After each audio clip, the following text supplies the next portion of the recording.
setelah melakukan penggeledahan di 2 lokasi berbeda, jumlah korban predator seksual yang semula 21 anak kini bertambah menjadi 31 anak. Penggeledahan dilakukan di rumah dan tempat kos pelaku yang diduga menjadi lokasi kejahatan seksual pelaku. Tersangka berinisial S yang berusia 21 tahun ini mencabuli korbannya dengan rentang usia dari 12 hingga 17 tahun. Korban sebagian besar berasal dari daerah Jepara, selebihnya dari Jawa Timur, Semarang, dan Lampung. Sementara jumlah 31 korban diperoleh berdasarkan dokumen video yang didapat dari ponsel tersangka. Terungkapnya kasus ini berawal dari laporan keluarga korban yang menemukan video tidak senonoh di telepon genggam anaknya usai diperbaiki karena rusak. Bagaimana pelaku ini melakukan kegiatan ini yang sudah kami perdalam, ya. Tetapi yang pasti bahwa dengan penggunaan media sosial dia telah merayu korban-korban anak di bawah umur ini, kemudian diminta untuk buka baju dan buka segalanya. Jika tidak mau maka akan disebarkan. Sementara itu, Bareskrim Polri memastikan akan menindak tegas pelaku pencabulan terhadap 31 anak. Bareskrim juga telah mengerahkan bantuan teknis dan koordinasi untuk mendukung proses hukum dan pemulihan korban. Bareskrim Polri melalui Direktorat PPA dan PPO memberikan backup terhadap penanganan kasus tersebut dan bantuan teknis yang dilakukan oleh Puslap 4, Pusiden Bareskrim Polri, dan Pusdokes Polri. Lalu bersinergi dengan Komisi Perlindungan Anak Indonesia dalam hal pemantauan, pengawasan, dan advokasi perlindungan anak. Polisi masih terus mendalami guna mengungkap motif tersangka. Untuk mempertanggungjawabkan perbuatannya, tersangka terancam hukuman 12 tahun penjara. Dari Jepara, Jawa Tengah, Alip Sutarto, iNews melaporkan. Peringatan Hari Buruh di Kota Bandung, Jawa Barat juga berakhir ricuh. Ratusan massa aksi berpakaian hitam-hitam melaksanakan aksi demonstrasi di kawasan Cikapayang, Dago, Kota Bandung, Jawa Barat. Aksi demo berakhir ricuh lantaran sejumlah massa aksi berpakaian hitam-hitam secara tiba-tiba menyerang petugas polisian yang tengah mengatur lalu lintas di lokasi. Polisi pun langsung mengerahkan satuan Brimob dan Dalmas untuk membubarkan massa. Pada saat selesai mereka melakukan aksinya, ya menyampaikan aspirasi dan juga melakukan penyampaian orasi, kita melakukan pengamanan mereka untuk kembali. Tetapi pada saat kembali tersebut ada beberapa kelompok ya yang menggunakan baju-baju hitam ya, dan juga ada beberapa mereka yang langsung merangsek bergabung dengan mereka dan melakukan provokasi massa kepada kepolisian. Penyerangan kepolisian ini berupa pelemparan batu ya, ada molotov dan juga ada petasan yang menyerang kepada kepolisian. Pemirsa, buruh dari berbagai daerah memadati kawasan Monas, Jakarta Pusat dalam peringatan Hari Buruh Internasional atau May Day 2025. Dalam aksinya, para buruh memiliki 6 tuntutan yang mereka sampaikan langsung pada Presiden Prabowo. Kepada kawan-kawan yang megang panji-panji, kibarkan panji-panjinya. Hidup buruh!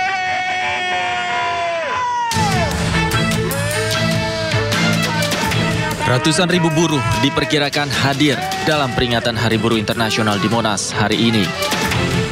Mereka datang dari berbagai kota seperti Jakarta, Banten, dan beberapa kawasan industri di Jawa Barat. Para buruh berkumpul di Monas dan menyampaikan tuntutan mereka dengan berorasi. Konfederasi Serikat Pekerja Indonesia sebagai penggagas aksi menyampaikan aspirasinya. Setidaknya ada 6 tuntutan yang mereka suarakan pada Hari Buruh kali ini. 6 tuntutan yang disuarakan buruh adalah penghapusan sistem kerja outsourcing, pembentukan satuan tugas pemutusan hubungan kerja, perealisasian upah layak pekerja, pengesahan RUU Perlindungan Pekerja Rumah Tangga, revisi Undang-Undang Nomor 13 Tahun 2003 tentang Ketenagakerjaan, dan pengesahan RUU Perampasan Aset untuk memberantas korupsi. Peringatan Hari Buruh kali ini juga dihadiri oleh Presiden Prabowo Subianto dan pejabat negara lainnya. Di atas panggung, Presiden Prabowo juga sempat berpidato dan berjanji akan menindaklanjuti tuntutan buruh. Dari Jakarta, Tim Liputan iNews melaporkan. Presiden Prabowo Subianto menghadiri peringatan Hari Buruh 2025 di lapangan Monas, Jakarta. Prabowo menjadi presiden kedua yang hadir dalam peringatan Hari Buruh sejak tahun 1965. Tiba di lapangan Monas sekitar pukul 10 pagi.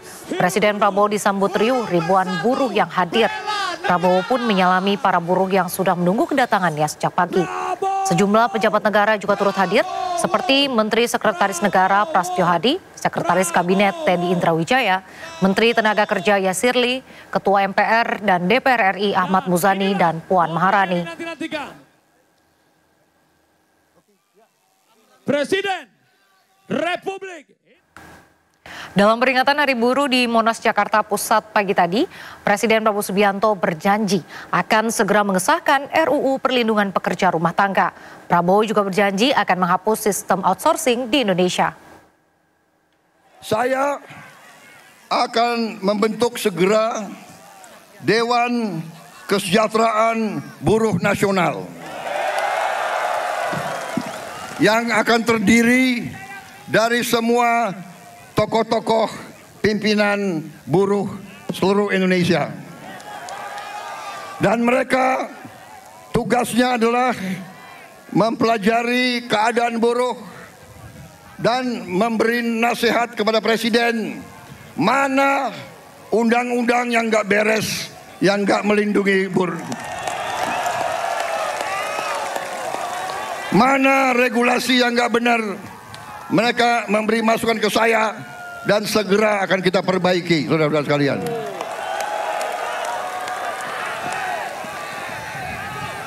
Saudara-saudara sekalian, kita juga atas saran dari pimpinan buruh, atas saran dari Pak Said Iqbal dan Pak Jumbur, kita akan segera membentuk Satuan Tugas PHK. Kita tidak akan membiarkan rakyat kita tidak akan biarkan pekerja-pekerja di PHK-kan seenaknya.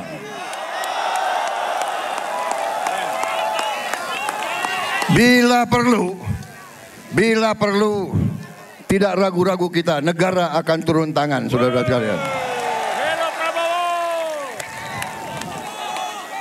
Saudara-saudara sekalian, juga kita akan segera meloloskan RUU Perlindungan Pekerja Rumah Tangga. Wakil Ketua DPR yang hadir, Pak Dasko, Pak Sufia melapor ke saya, minggu depan RUU ini segera akan mulai dibahas. Mudah-mudahan tidak lebih dari 3 bulan undang-undang ini akan selesai kita bereskan. Juga saran dari Pak Jumhur, undang-undang perlindungan pekerja di laut, pekerja di industri perikanan, pekerja di kapal-kapal, kita juga segera akan memuntak undang-undang itu. Jadi kami Satgas PHK dan Dewan Kesejahteraan Buruh Nasional ini akan mempunyai peran yang sangat penting. Saudara-saudara sekalian, saya juga akan meminta Dewan Kesejahteraan Nasional mempelajari bagaimana caranya kita kalau bisa tidak segera tapi secepat-cepatnya kita ingin menghapus outsourcing. Tapi saudara-saudara, kita juga harus juga realistis. Kita juga harus menjaga kepentingan para investor juga. Kalau mereka tidak investasi, tidak ada pabrik, kalian tidak bekerja. Jadi kita harus bekerja sama mereka atas usul pimpinan saudara. Dalam waktu dekat saya akan mengadakan suatu pertemuan di Istana Bogor. 150 pimpinan buruh akan saya pertemukan dengan 150 pemimpin-pemimpin perusahaan di Indonesia. Usai menyampaikan orasi di hadapan ribuan buruh di lapangan Monas, Jakarta, Presiden Prabowo Subianto sempat melepas topi dan baju, kemudian dilemparkannya ke tengah massa buruh yang berkerumun.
Presiden Prabowo Subianto melemparkan candaan saat berpidato di hadapan puluhan ribu buruh dalam peringatan May Day yang digelar di kawasan Monas, Jakarta, Kamis pagi. Meski dalam konteks bercanda, Prabowo menyebut tidak akan mengganti Kapolri dan Panglima TNI lantaran memiliki nama yang sama dengan dirinya. Prabowo. Sudah tampak beliau akan menuju ke panggung utama kembali. Kasih tepuk tangan lagi, sekali lagi. Presiden Prabowo Subianto yang hadir dalam peringatan May Day digelar di kawasan Monas, Jakarta, Kamis pagi, menyapa sejumlah orang dalam pidatonya. Satu persatu yang disapa Prabowo antara lain sejumlah petinggi serikat buruh yang juga turut hadir dalam acara tersebut. Selain itu, Prabowo juga menyapa Kapolri Jenderal Listio Sigit Prabowo yang hadir. Dalam sapaannya, Prabowo sempat melontarkan candaan lantaran nama mereka yang sama, yakni Prabowo. Kapolri yang terhormat Kepala Kepolisian Republik Indonesia, Jenderal Polisi Listio Sigit Prabowo. Memang Prabowo ini namanya sakranjang itu. Tidak hanya Kapolri, Presiden Prabowo kemudian menyapa Panglima TNI Jenderal Agus Subianto. Prabowo pun kembali melemparkan candaan bahwa nama mereka sama-sama ada Subianto. Bahkan Prabowo juga berkelakar tidak akan mengganti Kapolri dan Panglima TNI karena mempunyai nama yang sama dengan dirinya. Panglima TNI, Jenderal TNI Agus Subianto. Jadi ada Kapolri namanya Prabowo, Panglima TNI namanya Subianto.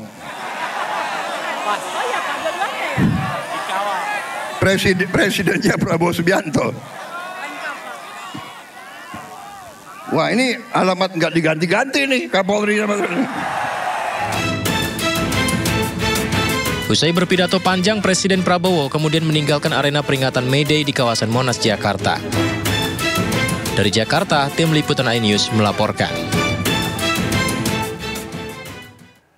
Ribuan buruh memperingati Hari Buruh 2025 di sejumlah daerah. Di momentum tersebut, para buruh menyuarakan sejumlah tuntutan, salah satunya buruh menuntut upah layak dan soal gelombang PHK.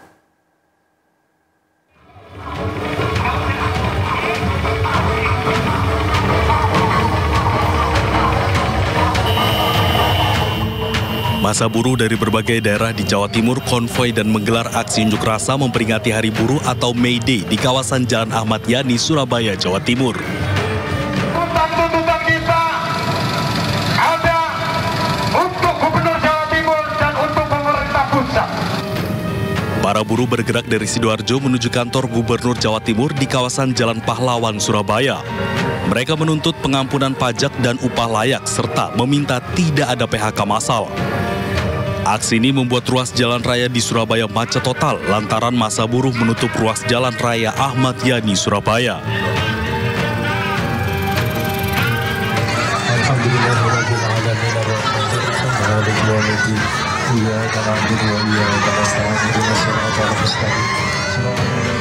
Sementara di Semarang, Jawa Tengah, ratusan buruh dari Konfederasi Serikat Pekerja Nasional atau KSPN Jawa Tengah memperingati Hari Buruh Internasional dengan berebut gunungan buah dan sayuran, serta buruh wanita mengenakan kebaya di Jalan Pahlawan, Kota Semarang, tepatnya di depan kantor Gubernur Jawa Tengah.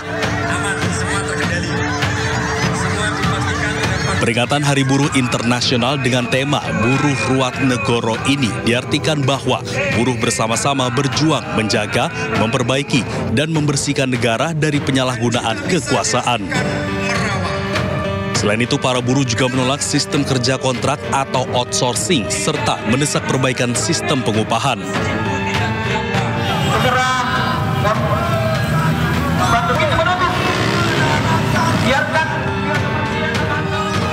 Sedangkan di Makassar, Sulawesi Selatan, ratusan buruh yang tergabung dalam Konfederasi Serikat Nusantara menggelar aksi Long March ke Jembatan Layang Makassar, Sulawesi Selatan. Tidak hanya kaum buruh, sejumlah pengemudi ojek online juga ikut meramaikan peringatan Hari Buruh 2025. Dalam momentum ini, buruh menyuarakan sejumlah tuntutan seperti pembentukan Satgas PHK, merealisasikan upah layak, hingga mendesak pengesahan Undang-Undang Pengakuan dan Perlindungan Masyarakat Hukum dan Adat. Banyaknya massa aksi yang berunjuk rasa membuat arus lalu lintas di bawah flyover Makassar ditutup sementara.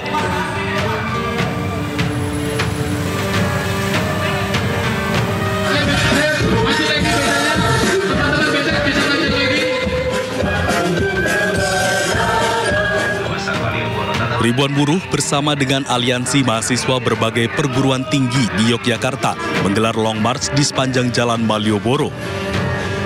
Dalam aksi ini, mereka menuntut pemerintah dan DPR segera merevisi Undang-Undang Ketenagakerjaan. Buruh juga menuntut disahkannya Undang-Undang tentang Perlindungan Pekerja Rumah Tangga dan Undang-Undang Perampasan Aset bagi koruptor. Buruh juga menolak upah murah dan tidak layak yang membuat buruh semakin sengsara. Tim Liputan iNews melaporkan. Awal tahun 2025 menjadi periode yang penuh tantangan bagi dunia ketenagakerjaan Indonesia. Gelombang PHK melanda beberapa sektor industri.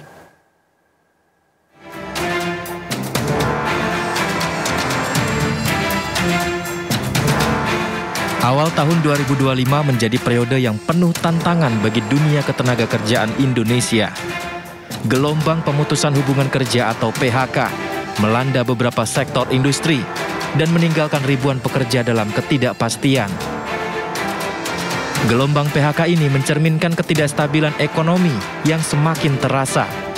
Penurunan daya beli masyarakat, fluktuasi nilai tukar diduga akibat konflik geopolitik yang telah mempengaruhi beberapa perusahaan di Indonesia.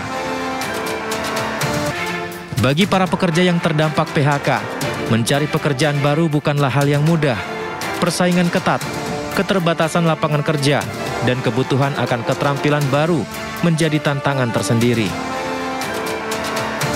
Pemerintah melalui Menteri Ketenagakerjaan Yasirli mengungkap jurus jitu hadapi ancaman badai pemutusan hubungan kerja di Indonesia. Menaker menyebut meski ada PHK, namun industri di Indonesia tetap tumbuh. Jadi data kami PHK itu ada, gitu ya. PHK memang jumlahnya agak meningkat dari tahun yang lalu. Tapi yang ingin saya sampaikan juga industri itu juga tumbuh.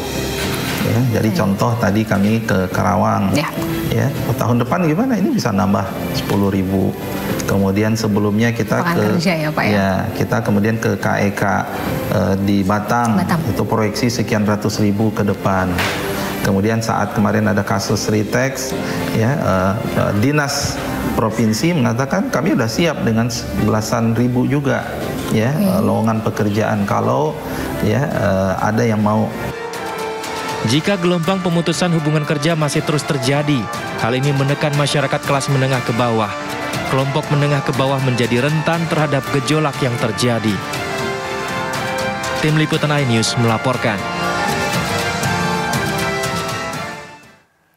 Pemirsa, Bank Dunia mencatat sebanyak 60,3% masyarakat Indonesia atau sekitar 171,9 juta penduduk Indonesia berkategori miskin pada 2024. Persentase masyarakat miskin Indonesia tersebut dihitung berdasarkan ambang batas garis kemiskinan negara berpendapatan menengah ke atas dengan pengeluaran sebesar 6,85 US dollar per hari atau sekitar Rp115.000 per hari.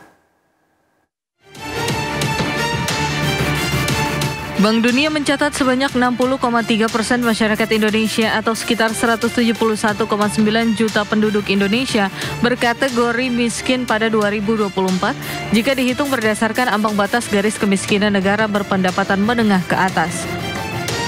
Persentase penduduk miskin di Indonesia menjadi yang tertinggi kedua di Asia Tenggara setelah di posisi pertama Laos dengan persentase penduduk miskin sebesar 68,9%. Jumlah penduduk miskin Indonesia juga lebih tinggi bila dibandingkan dengan negara ASEAN lainnya, yakni Malaysia 1,3%, Thailand 7,1%, Vietnam 18,2%, dan Filipina 50,6%.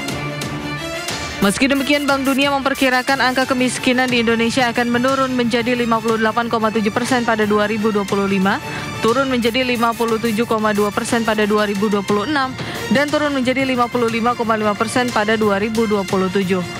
Proyeksi menurunnya jumlah penduduk miskin tersebut jika Indonesia berhasil mendorong pertumbuhan ekonomi hingga setidaknya 6%. Mengutip laporan Macro Poverty Outlook edisi 10 April 2025, Bank Dunia mengkategorikan Indonesia telah mencapai status negara berpendapatan menengah ke atas pada 2023 dan bertujuan untuk mencapai status berpendapatan tinggi pada tahun 2045. Untuk diketahui, Bank Dunia menggunakan hitungan ambang batas garis kemiskinan negara berpendapatan menengah ke atas dengan pengeluaran sebesar 6,85 US dollar per hari atau sekitar Rp115.000 per hari. Di sisi lain, Bank Dunia juga mencatat angka kemiskinan Indonesia hanya mencapai 16,6% pada 2024 apabila dilihat berdasarkan ambang batas garis kemiskinan negara berpendapatan menengah ke bawah. Persentase tersebut setara dengan 44,4 juta penduduk. Kita ke informasi lain, pemirsa. Ujian masuk perguruan tinggi negeri atau TPK masih terus berlangsung hingga 3 Mei mendatang. 5 hari pertama pelaksanaan UTBK, Panitia Ujian Universitas Sumatera Utara menemukan 7 kasus percokian.